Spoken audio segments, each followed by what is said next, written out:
So Pamela Ross, I am the Vice President of Community Leadership and Equitable Initiative. So each day my job is to lead and support the Indianapolis Foundation's grant-making initiatives, our community leadership initiatives within the Indianapolis Foundation, with the whole essence of dismantling systemic racism and creating more racial equity.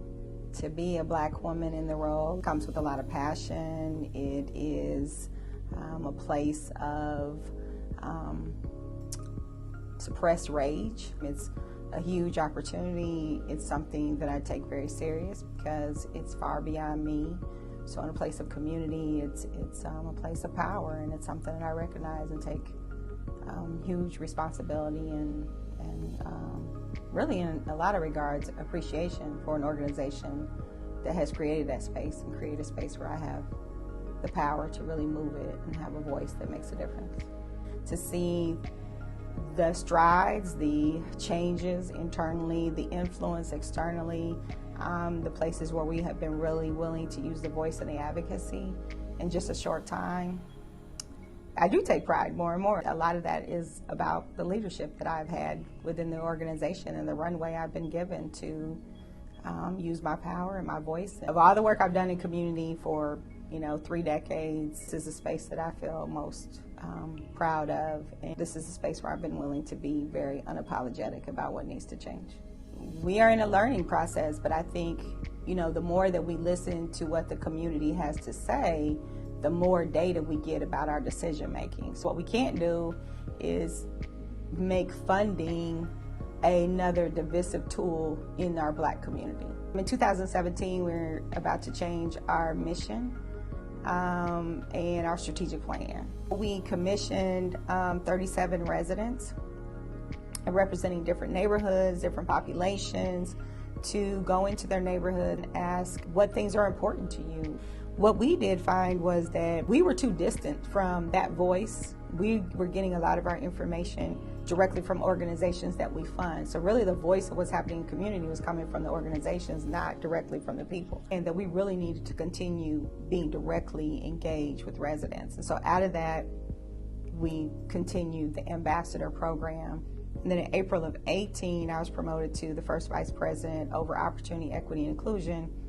My first charge was to figure out how to take this ambassador program to another level, and decided to just really bring them, all of us, to come into space together and not have an agenda as an institution, but to really remove the power that I had at the table, remove the power that the institution had at the table, and really welcome them to help us learn. In the essence of how much money we push out into the community each year, $5,000 is not very much at all.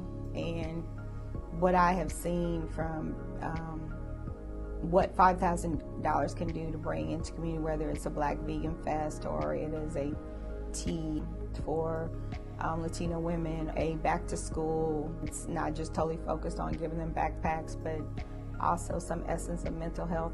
That's why it's important to have the ambassadors. That's why it's important to be in community and be in relationships. I just know we can do a lot with very little, but we can't do a lot if we're not united.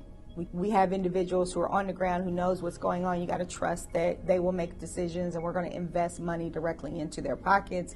They're going to be a part of our process of how we execute funds for relief in the essence of the pandemic, which then built a higher level of trust. They are now at other tables that don't necessarily have to do with the Indianapolis Foundation. We operate as residents. I am not your boss. How does that trust and influence start to take shape in the essence of how decisions are made? So what other tables are they at? So in the essence of rental assistance, issues that have to do with housing overall.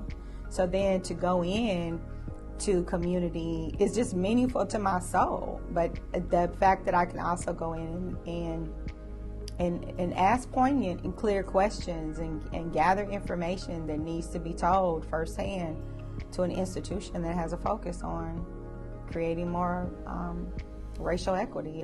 In my legacy here, I would say I definitely want it to be that what has happened here has been institutionalized, that our mission change, the things that have happened have not been based off of anyone's leadership. They've been based off the fact that there was actual institutional change, policies, practices changed. That puts a stake in the ground that it has to continue. You got to have something that you're going to have to turn over, not just somebody's emotions, or somebody's feelings, or this was a project.